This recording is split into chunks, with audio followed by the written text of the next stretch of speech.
Today, we're going back to an older style of video. I used to do a lot of clowning around on different websites, including CBR, Kotaku, and others. And you know what? There are a few good people who work at every one of these websites, okay? Just kind of like how, we can all collectively look at the government and think they just kind of stink. But every once in a while, there's someone you're like, I vibe with that person.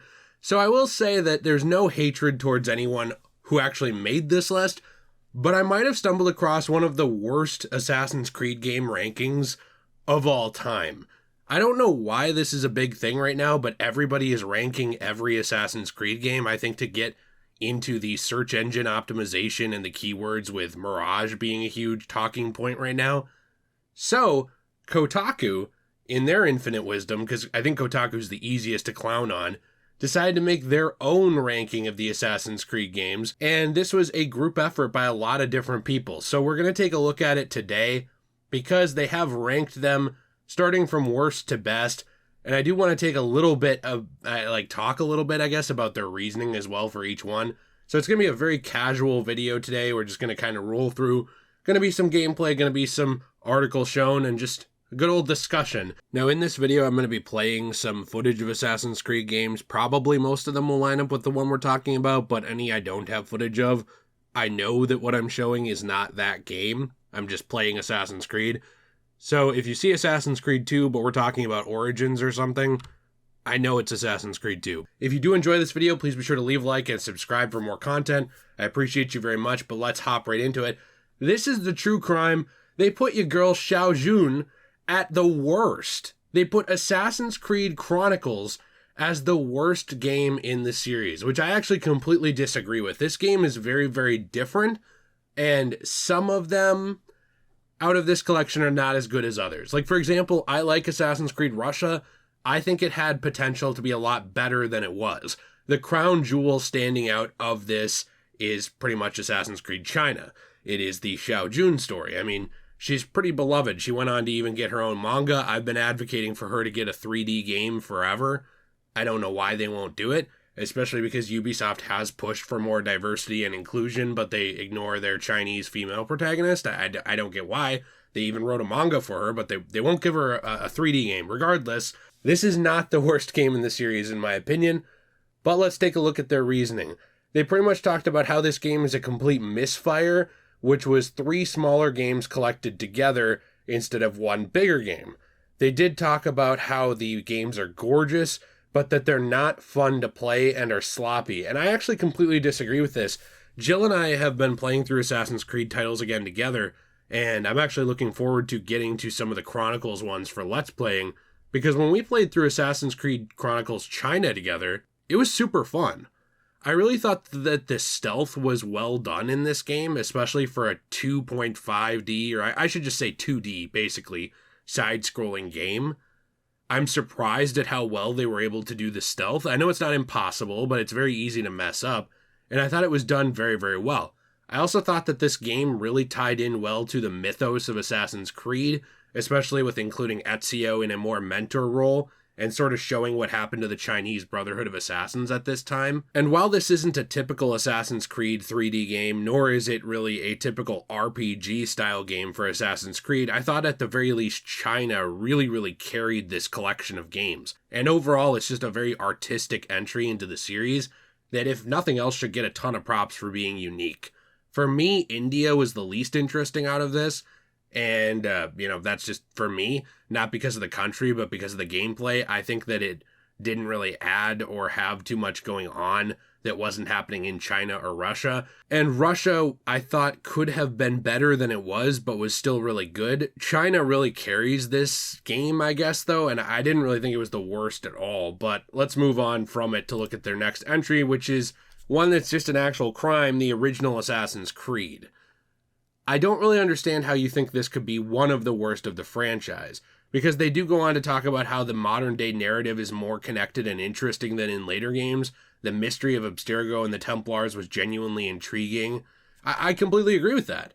100%. We actually recently made a video about Assassin's Creed 1, and we talked about how good that game is and how well it holds up, even despite the talk of needing a remake and all that stuff.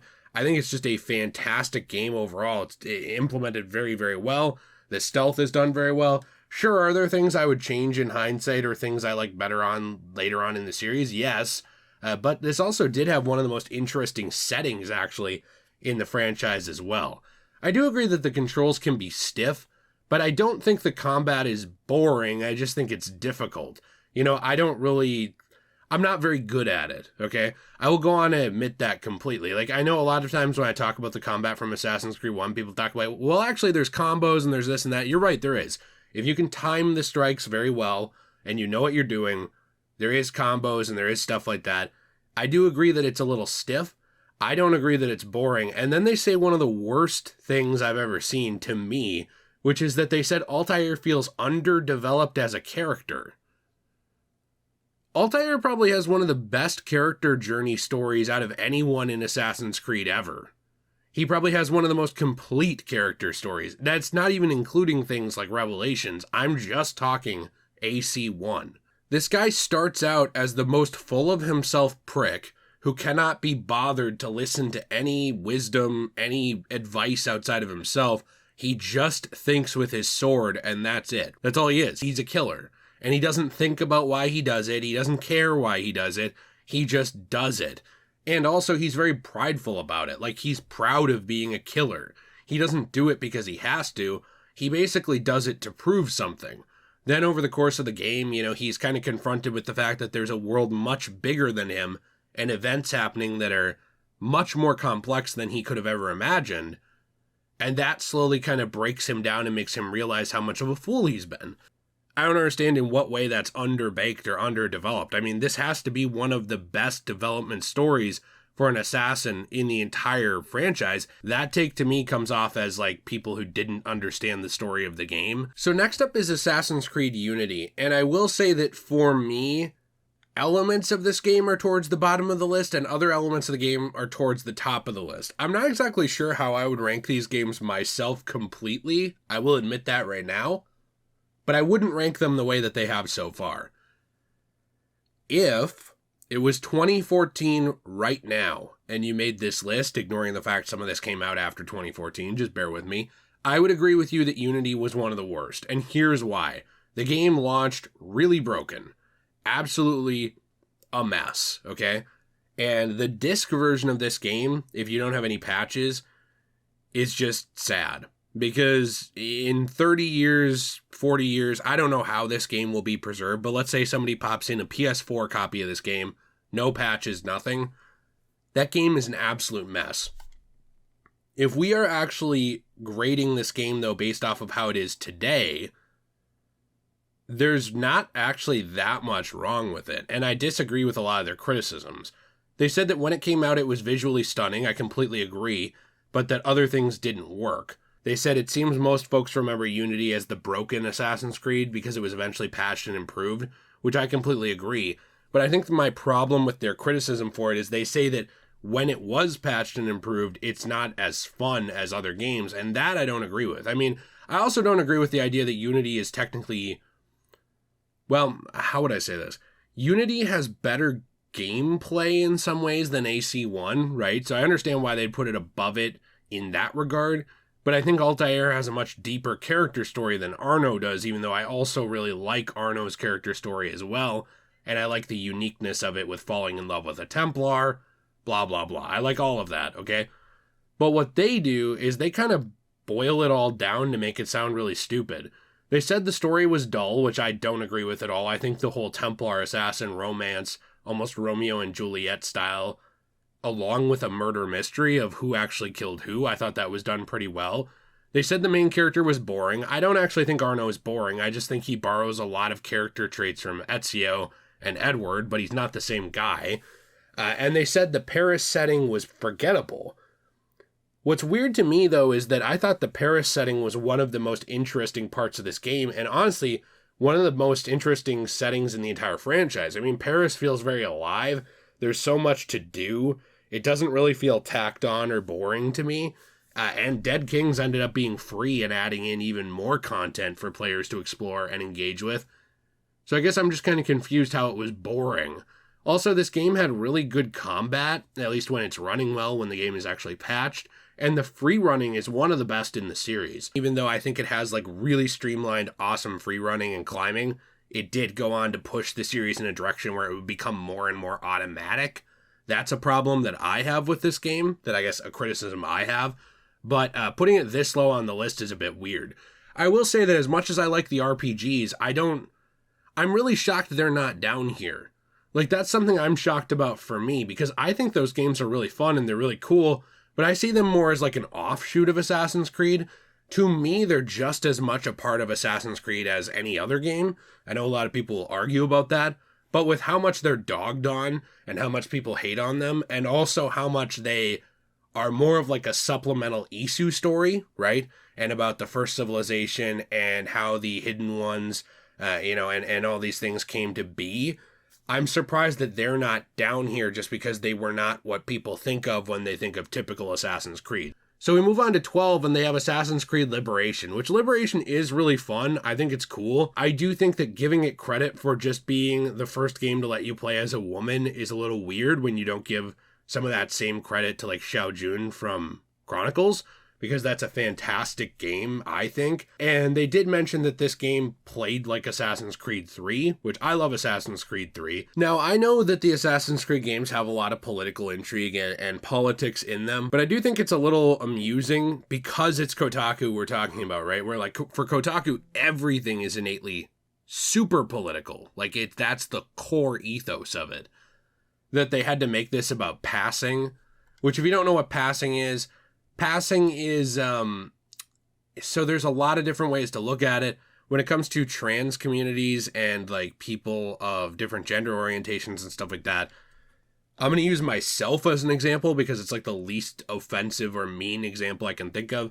If I wanted to present as a woman, if I passed or not, which is kind of demeaning when other people say it, but it's also a officially used word, it would pretty much mean this, like, do I look like a woman, right? So like if I was trans and I wanted to present myself as female and I wanted people to see me as female, passing is the idea of like, do people think that I'm female without questioning if I was born female or not biologically, right? This also does go on into racial theory and stuff as well. So they kind of had to bring that up with this entry, which is very odd to me because they combined it with the idea of using different outfits to blend into different social classes, which I do think was really cool for social stealth. I agree with that. But they had to link to passing, which is very odd. And they said not something many, if any, games deal with or include. So, okay, I agree with that to an extent. It's just a little odd to bring up. And they don't really talk about the game at all. Like, they just don't talk about it at all. They just write a whole paragraph about passing. And that's it, for the most part. I mean, all they said was the game was limited in scope, but impressive, but the Vita limited it, and also it's cool that you got to pass as different people. There's really no reasoning as to why this is at spot 12, but I guess we can move on to Assassin's Creed Revelations, because, I don't know, I think this kind of is often the forgotten Assassin's Creed game. One of my first big videos was making a review of this game. This is probably, off the top of my head, if not my favorite Assassin's Creed game, it's one of my favorite. And I'm already going to disagree with them. I actually think this is much better than Brotherhood as a game, okay? I think there's certain things you can say are better about Brotherhood. I think this game is the best of the Ezio trilogy. I think nostalgia often carries AC2 for a lot of people to the top, or Brotherhood. But I think that if you're actually looking at the game as far as how it plays, character development, and everything like that, I personally think Revelations is the best. But they do go on to talk about how this was built on the back of Assassin's Creed 2, and they are right about that. But they said that because it used the same tech, it felt old and creaky. And to that, I actually disagree with. These games only came out over a handful of years, and honestly, Assassin's Creed 2 itself still handles things like climbing better than some games do today. So I don't really find it old or creaky at all. I also don't find it old or creaky to go back to either.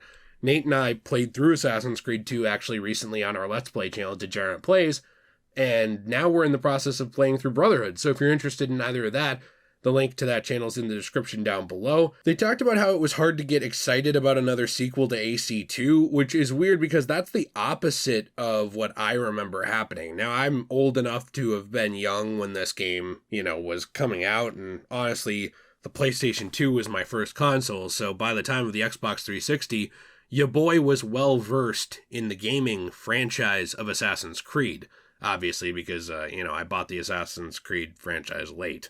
So by the time I started playing Assassin's Creed, Brotherhood was already out.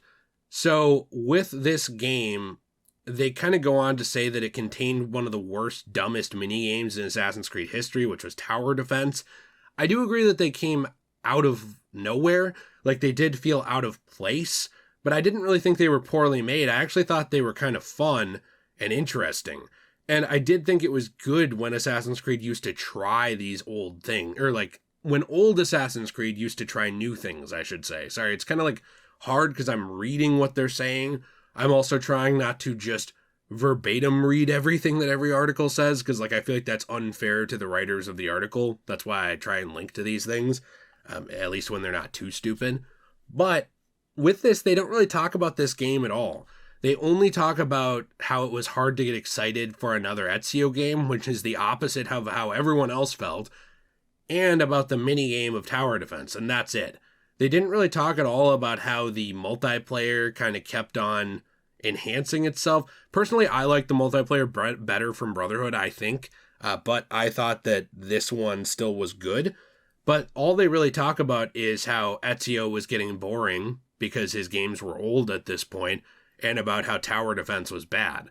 I guess I'm wondering, where are the mentions of things like how this franchise handled the idea of an aging hero, or how it also handled the idea of this culture? Because Ezio actually was completely a fish out of water here. He wasn't the big, head Italian assassin in an area that was either Italy or Italy adjacent, right? That wasn't where he was anymore in his life. He was a much older, kind of aching man who was nearing the end of the time he could be an assassin, even though he was, this sort of grand master. He also was feeling the effects of age, and he was finally sort of coming to terms with that in a lot of ways. This video is getting a little long, so I wanted to skip ahead. If you want to read through their entire ranking, I have put the link to it in the description down below. At number 5 is AC2. Now, I want to move past that really quick. We all know how we feel about AC2. Most people like it. But what's very odd to me is that Assassin's Creed Odyssey is somehow above it. I don't have the hate boner for Assassin's Creed Odyssey that a lot of the fandom seems to have, of oh, it's about the Isu, and it's an RPG, and it's not Assassin's Creed enough, and this and that. I don't really have that. I mean, for me, they've been doing pretty much spin-off titles in a way since AC4. They stopped numbering these. They've kind of just been doing whatever they want. That doesn't mean that it's okay for them to have problems, but for me, Odyssey, for example, I don't think something like Assassin's Creed, Syndicate ties super into the overall narrative that much more than Assassin's Creed Odyssey. They are both adventures taking place in the Assassin's Creed world. They add things to it. My point that I'm getting at is it's not like there was a really strong through-thread modern-day story after Assassin's Creed 4. They kind of brought it back a little bit with Origins and Odyssey and Valhalla. There was stuff going on that I found interesting, but what I'm saying is it wasn't like the good old days of Desmond Miles, where the real world narrative was really going somewhere and there was very clearly some kind of plan for it. After a while that kind of fell through, and it was mainly just about the assassins and the world that they lived in and how things came to be in that world and events that took place. I think Odyssey fills that role just fine, just like other games do, set in the universe, even in the classic style, like Syndicate or Rogue or Unity or, Assassin's Creed 4. I think a lot of those games do fill that same role, but what's weird to me is that Odyssey has always been a very divisive title. It's not really even about the assassins very much in it. It's very, very much about the world around the assassins. This really only ties into the assassins in the way of Cassandra. and I don't want to go into it too much more than that. But if you've played the game, you know what I mean, and if you haven't played it, I do recommend checking it out. I still like these RPG Assassin's Creed games. Again, I don't have like the hatred for them that people do. I love the customization. I think the gameplay is fun. I like level-based games. But it was very, very different for Assassin's Creed to go this direction with Origins, Odyssey, and Valhalla, so it's odd to see Odyssey so high up on the list and eclipsing something like Assassin's Creed 2. But when we move on, it gets a little more interesting because Valhalla is above Odyssey as well. And Valhalla does tie more into the Assassins. It gets more into the ideas of, I guess I would say, reincarnation. And of course, it is going to tie as well into Mirage a little bit, or should I say Mirage is going to tie into it with Basim and everything going on with him actually being an assassin. But again, this is a game where you do not play really as an assassin. You play more as like an assassin ally. You're assassin adjacent. But again, it's not like I don't like the RPG games. I know a lot of people in my comments don't. And so I want to clarify that in terms of like, I don't really feel that way. You guys are justified to feel that way if you want to. I don't. I enjoy these games. But for me, I wouldn't be putting things like Valhalla or Odyssey above Assassin's Creed 2 or Revelations or Brotherhood or 4. They're just not that character driven for me compared to some of those other games. These games were a lot more about freedom, which I thought was done very well, customization and exploration and stuff like that. And I like the lore that they provide, but I wouldn't put them at the top. For me, the RPGs are kind of like the middle games. Like, they're fun. I like them a lot. I like them more than a lot of people. And in fact, I love pretty much every Assassin's Creed game, actually.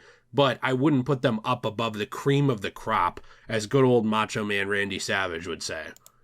I will say they made a good choice with number 2 with Assassin's Creed 4 Black Flag. I don't feel like I need to do a lot of justification about it. They did point out that they took some of the better things in AC3, like the ship command, and integrated it into the overall experience of Assassin's Creed 4.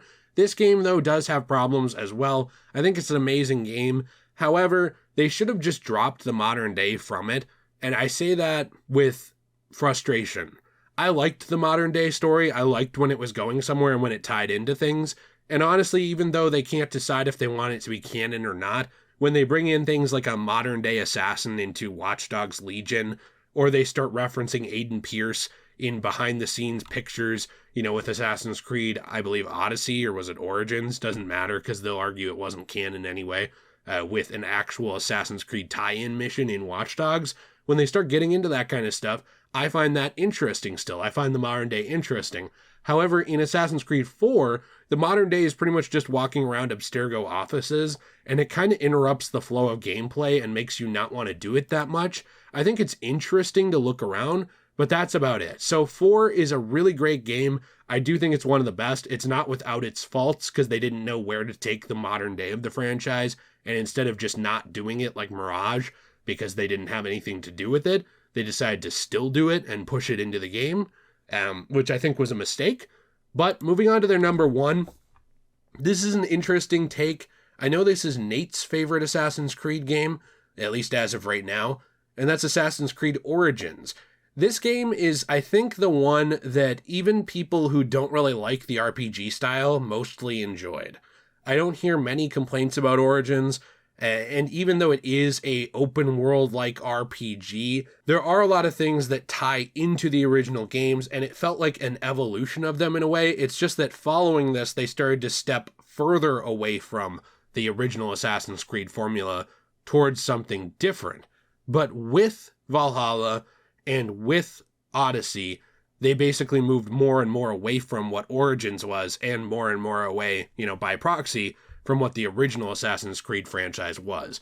I don't really necessarily think Origins being at the top is some terrible take or like a horrific thing, but I think overall the list is just pretty bad because yes, the top 2 picks are very good, but most of the rest of them just don't make any sense. The reasoning is fairly flimsy, and there's not a lot backing up what they're saying or why they put them there. A few of them are based off of things like identity. Like, for example, Freedom Cry, a lot of their justification was just who you're playing as, not actually what the game is itself and, the gameplay of it.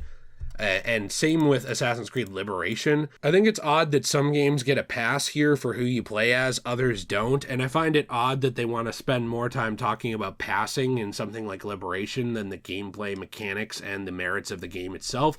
But again, that's just kind of what Kotaku does. Now, overall, is it like an absolute abortion of truth, like they've ruined this franchise? No. But it's certainly not a take I agree with, and I just thought it'd be interesting to talk about today. So let me know what you think in the comments down below. Please be sure to leave a like and subscribe if you enjoyed this. For anyone who is interested, I started a new channel, King of Creepy, which is a horror narration channel, which I hope you'll check out. The link is in the description down below.